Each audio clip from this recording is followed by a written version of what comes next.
How did people survive during World War II in conditions that would have killed any of us? Winter in war is not just cold. It is an invisible and ruthless enemy that does not distinguish between friend and foe. When temperatures drop below zero and battlefields are covered with snow, nature itself becomes a soldier's main enemy. These inhuman conditions gave rise to remarkable ingenuity, turning everyday objects into tools for survival. Heroism was evident not only in attacks, but also in the quiet, daily struggle against circumstances, where resourcefulness became the main weapon. Watch the video to the end to find out how an ordinary tin can could save you from frostbite and why a simple soldier's scarf was worth its weight in gold. I will reveal the most closely guarded secret of survival in the trenches. Physical cold was only half the trouble, because the inner cold was much worse. Fear, loneliness, and despair. That is why soldiers of all armies instinctively created their own psychological armor to keep from going mad. One of the main remedies for emotional coldness was black humor. Soldiers joked about death, everyday inconveniences, and the absurdity of what was happening. These jokes, cynical and sometimes cruel, allowed them to let off steam and reduce their constant stress levels. Creativity became another salvation in this frozen hell. Craftsmen carved figures out of wood, made lighters out of shell casings, or simply drew on scraps of paper. These small works of art were an attempt to preserve their humanity and create an island of order amid the chaos. Routine, brought to the point of automatism, played a huge role. Daily cleaning of weapons, checking equipment, arranging one's corner in the dugout, all this created the illusion of control over one's own life. Order in things helped to maintain order in thoughts. Of course, the main support was friendship, forged in battle. Knowing that there was a comrade nearby who would cover your back and share the last piece of bread warmed you better than any campfire. There were no strangers in the trenches, only friends. Soldiers learned to appreciate the simple joys that seem mundane in peacetime. Hot tea, dry socks, a moment of silence, or a letter from home. These moments were true happiness. They gave them the strength to live on, until the next letter, until the next cup of tea. Even everyday life became a ritual. The soldiers tried to make their dugouts and earthen huts a little more comfortable. Photos of relatives, newspaper clippings, and sometimes even homemade curtains at the entrance appeared on the walls. This invisible struggle to preserve sanity was no less important than the battles on the front lines. The soldiers understood that if their spirit was broken, no weapon would help. Psychological warmth was as important a resource as ammunition and food. They learned to live one day at a time without making long-term plans. The main task was to survive the day and the night. This focus on the here and now helped them not to think about what might happen tomorrow. It was these simple self-defense mechanisms that served as invisible armor, allowing soldiers to remain human. They proved that even in the most inhuman conditions, it is possible to preserve one's inner light. We are very interested in hearing your point of view. What do you think about how such intangible things affected a person's ability to survive? Write about it in the comments. Are you ready to learn the truth about what really saves soldiers from the cold? The most important rule for survival in winter conditions was proper clothing, and the key principle here was layering. Soldiers, either intuitively or on the instructions of their commanders, turned themselves into something like cabbage, creating an air layer between layers of clothing that retained heat. The bottom layer was underwear, which ideally should have been made of cotton or wool. Its main task was to absorb sweat and keep the skin dry. Wet underwear in the cold instantly turned into an ice pack, leading to hypothermia. A vest or shirt was worn over the underwear, followed by a warm sweater. Sweaters were often sent from home, and such a gift was incredibly highly valued. A knitted sweater from a mother or wife was not just clothing, but a real talisman.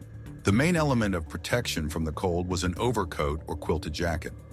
Overcoats made of thick cloth provided excellent protection from wind and frost, but they were heavy and restricted movement.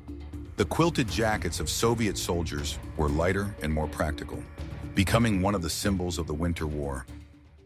Special attention was paid to the feet, because that was where the whole body began to freeze. Soldiers wound several layers of foot cloths around their feet, trying to do so in a way that did not interfere with blood circulation. Wrapping foot cloths correctly was an art in itself. Footwear was the biggest problem. Leather boots would stiffen and crack in the cold, and wet shoes caused serious health problems. Therefore, soldiers tried to make them waterproof by any means possible, for example, by greasing them with fat. But what if I told you that even food could serve a completely unexpected function and not just satisfy hunger? Read on to the next chapter to find out how a sweet treat turned into a field kitchen. Something you've never seen before. In a war of position, it was practically impossible to set up a full-fledged field kitchen on the front lines. Delivering hot food to the trenches was extremely risky. Therefore, British soldiers, known as Tommies, invented a brilliant and unique device for cooking food: the Tommy cooker. The basis of this invention was an ordinary tin can, but not just any tin can, but one from condensed milk or jam. Such cans were part of the standard ration and were always at hand. Most importantly, they were durable and the right size for creating a mini stove. The secret of the Tommy cooker lay in the fuel. Instead of wood, which smoked and gave away their position, the soldiers used a rope or strip of cloth soaked in combustible material. This rope was laid in a special spiral pattern inside an empty tin can. The fuel most often used was melted fat from canned meat or any other available fat. The rope or cloth was thoroughly soaked with this mixture. This design produced an even, almost smokeless flame that could burn for a long time. The manufacturing process was simple and did not require any special tools. The empty can was cleaned, a wick made of rope was placed at the bottom, which was then poured over with melted fat. After the fat solidified, a large trench candle was obtained, ready for use. Soldiers' ingenuity found a way out of any situation, even the most hopeless. Tommy Cook is not just a device, it is a symbol of man's ability to adapt and find simple solutions to complex problems. It proves that the will to live can work real miracles. What if I showed you a time machine to the past? Long nights in the trenches were filled not only with cold, but also with pitch darkness. Any source of light, whether a fire or a lantern, could attract the attention of a sniper or artillery. Therefore, soldiers needed a safe, compact, and most importantly, smokeless source of light and heat. The solution was found in the form of a simple design called a trench candle, or Hindenburg candle. It required the simplest of materials to make: an empty tin can, corrugated cardboard, and paraffin or wax. All of these could be easily obtained in the field. The manufacturing process was extremely simple. A strip of corrugated cardboard was rolled into a tight roll and inserted tightly into a tin can. The height of the roll had to be slightly below the edge of the can. The cardboard acted as a large and powerful wick. Then this structure was filled with melted paraffin, wax, or any other similar material. Paraffin could be obtained from ordinary candles, which were part of the soldiers' supplies. It had to be poured slowly so that the cardboard was completely saturated. After the paraffin hardened, the finished product was ready. Such a candle burned for a very long time, from 4 to 6 hours, giving an even and bright flame. Most importantly, it produced almost no smoke, which made its use on the front lines relatively safe. The trench candle served several purposes at once. It lit up the dark dugout, allowing soldiers to write letters, clean their weapons, or simply see each other's faces. This small island of light in the darkness was of enormous psychological importance. In addition to light, the device provided a noticeable amount of heat.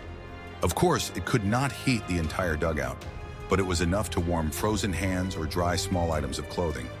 The flame of such a candle could even be used to heat a mug of water or canned food.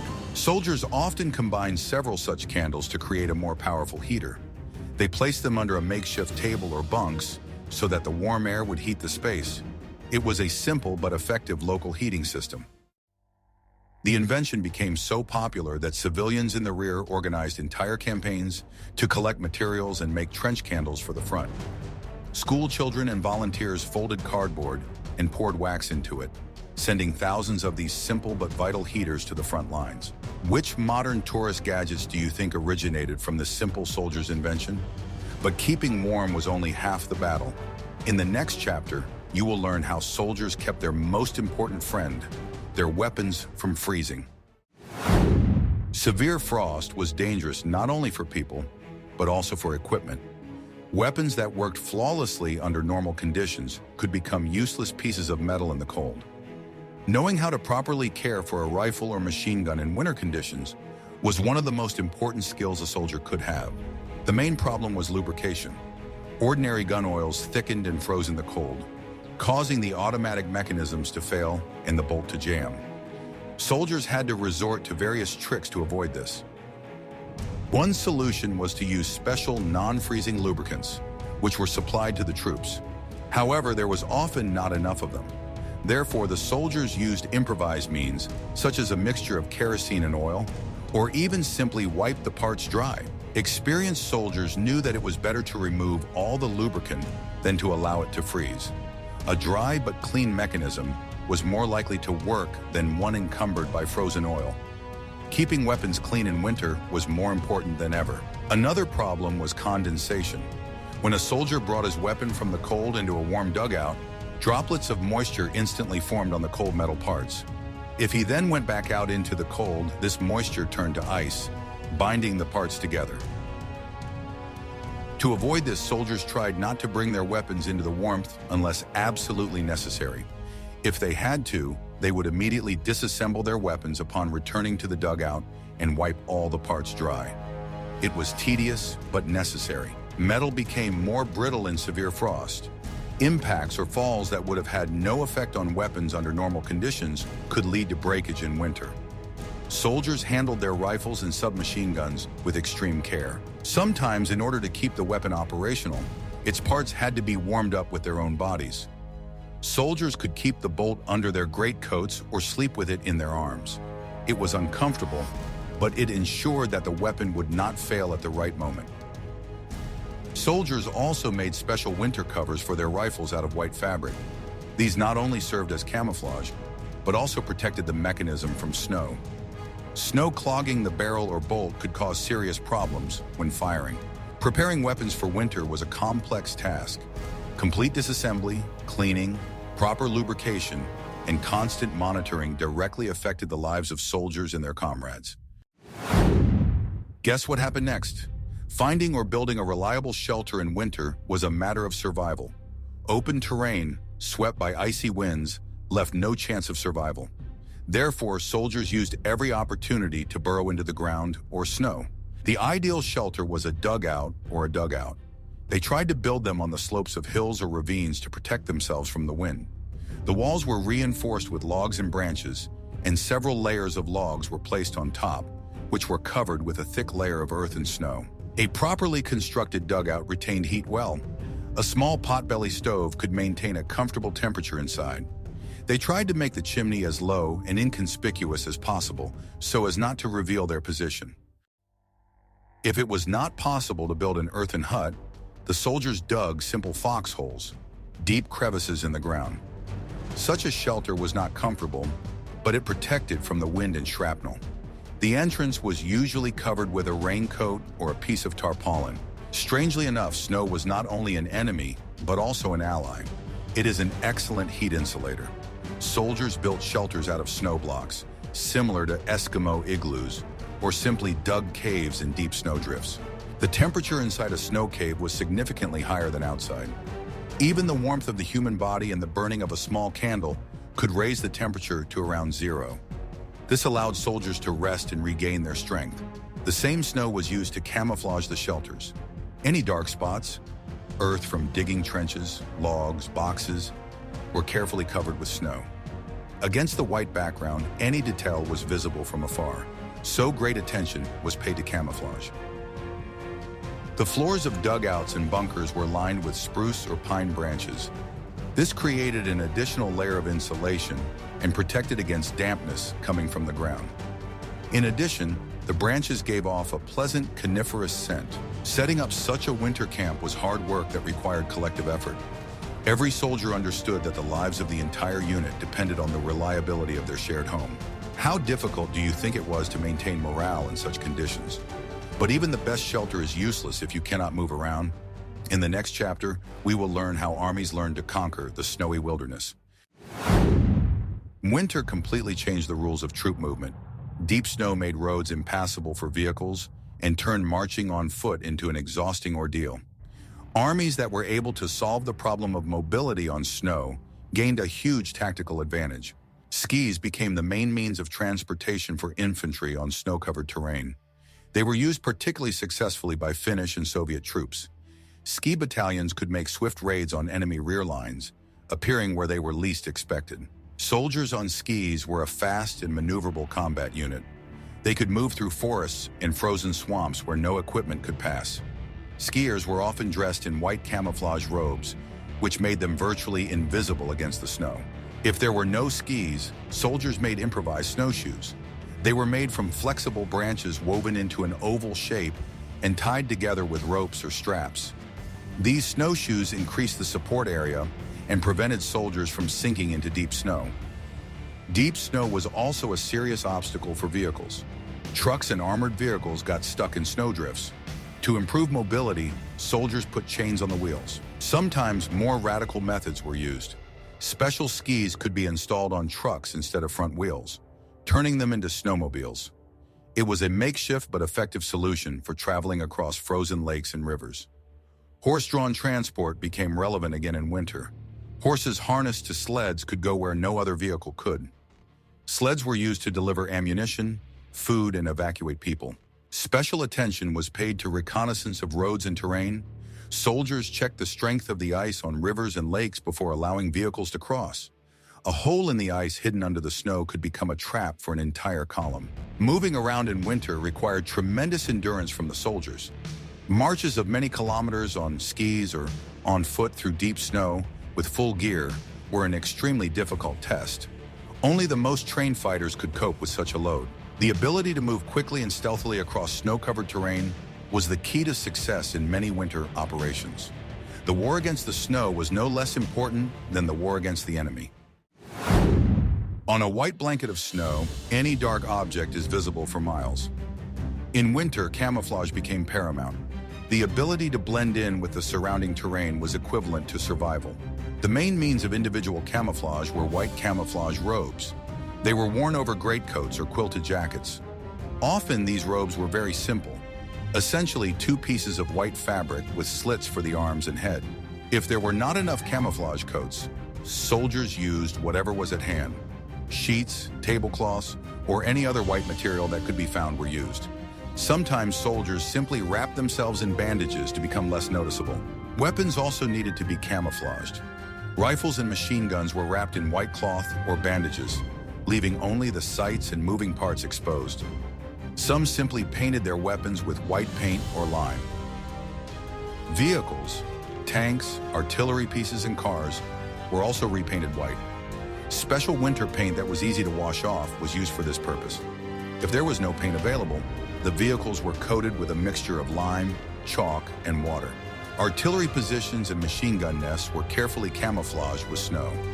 After setting up a position, all traces of activity, dark earth, wood chips, had to be covered with snow. Smoke from a stove in a dugout could reveal the location of an entire unit. Soldiers learned to move around, leaving as few traces as possible. They tried to walk along existing paths or in areas where footprints were less noticeable. An experienced scout could tell a lot about the enemy just by studying the tracks in the snow. Even a soldier's breath could give him away in the cold. The cloud of vapor escaping from his mouth was clearly visible from a distance. Soldiers learned to breathe through a scarf or mitten to disperse the vapor and make it less noticeable. Camouflage was not just a set of rules, but a whole philosophy. A soldier had to think like a hunter, constantly analyzing how he looked from the outside. Any mistake in this art of invisibility could cost him his life. The Winter War was a war of shadows. The winner was the one who knew how to hide better, track down and strike from nowhere, and then disappear again into the white mist. One of the most insidious and underestimated dangers of trench warfare was not the sniper's bullet, but the so-called trench foot. This condition, caused by prolonged exposure of the feet to cold, dampness, and dirt, had serious consequences. As a result, thousands of soldiers became unfit for combat without even being wounded. The conditions in the trenches were ideal for the development of this problem. Constant dampness, cold water accumulating at the bottom of the trenches, and the inability to dry shoes created a deadly threat. Soldiers' feet were in wet boots for hours, even days. In the early stages, the problem manifested itself in loss of sensation and tingling. Then the feet swelled and changed color. In advanced cases, this required serious medical intervention and evacuation to the rear. The command of all armies quickly realized the scale of the problem. In some units, losses from this disease exceeded combat losses. Therefore, combating it became one of the priority tasks, and compliance with hygiene rules was equated with the execution of combat orders. The basis of prevention was a simple but difficult instruction to follow in trench conditions. Keep your feet dry and warm. Soldiers were ordered to carry at least 2 pairs of spare socks or foot cloths. Wet socks had to be changed for dry ones at least once a day. A whole system was set up for this purpose. While 1 pair of socks was on their feet, soldiers dried the other pair under their greatcoats on their own bodies. This seemingly primitive method was the only one possible in the absence of fires. British soldiers were given special whale oil as a preventive measure. This oil had to be carefully rubbed into the feet before putting on dry socks. The oil created a water-repellent layer that protected the skin from constant exposure to moisture. Mandatory daily inspections were introduced in the units. Officers and sergeants checked the condition of their subordinates' feet. Soldiers had to work in pairs, helping each other examine and treat their feet. Soldiers could be punished for failing to comply with these hygiene rules. Commanders understood that a soldier with sore feet was not just a sick man, but a combat loss. Discipline in this matter was the key to the combat readiness of the entire unit. These measures significantly reduced the number of cases of disease. Simple rules, changing socks, using grease, and regular examinations saved more soldiers than many of the medical remedies of the time. In war, the value system changes very quickly. Things that were practically worthless in peacetime became extremely important on the front lines. Sometimes a simple needle and thread were more important to a soldier than an extra clip of ammunition. The ability to repair clothing in a timely manner was a vital skill. Any hole in a greatcoat or quilted jacket was a breach in protection from the cold. Therefore, a small sewing kit, needles, thread, a few buttons, was an essential part of a soldier's kit. Buttons constantly came off, and losing them was a serious problem. Clothes that were not properly fastened did not protect against the wind. Experienced soldiers always carried a supply of buttons, often cut from the uniforms of fallen comrades. A simple pocket knife was incredibly valuable. It was a universal tool that could be used to open canned food, cut branches for a fire, and repair things. A good knife often became an item of exchange or a trophy. An ordinary mess tin was not just a piece of cookware, but the center of a soldier's universe. It could be used to boil water, cook soup, or brew tea. A shiny, polished mess tin was a source of pride for its owner. A pencil and paper were a link to home. The ability to write a few lines to loved ones gave strength and hope. Soldiers kept pencil stubs and scraps of paper as if they were the most precious treasures. Even a piece of wire could be useful. It was used to make hooks for clothes, repair equipment, and set simple traps. Soldiers' ingenuity found a use for any seemingly useless object. A lighter or flint was a guarantee of warmth and hot food. Unlike matches, they were not affected by dampness. Homemade lighters made from cartridge cases were true works of trench art. A bar of soap was a luxury. The opportunity to wash or do laundry was a rare pleasure that helped soldiers feel human. Soap was carefully preserved and used very sparingly. These little things were the basis of a soldier's life. They helped not only to survive physically, but also to preserve human dignity in inhuman conditions. War taught people to appreciate the simplest things because that was what life consisted of. We have considered only a small part of the tricks that help soldiers survive the hell of winter warfare.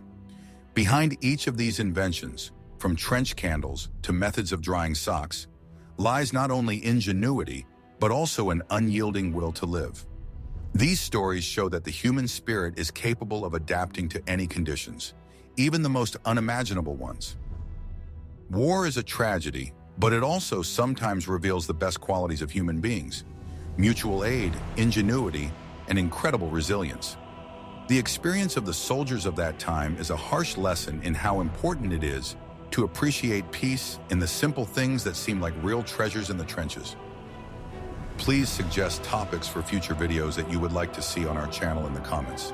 And don't forget to subscribe so you don't miss new episodes.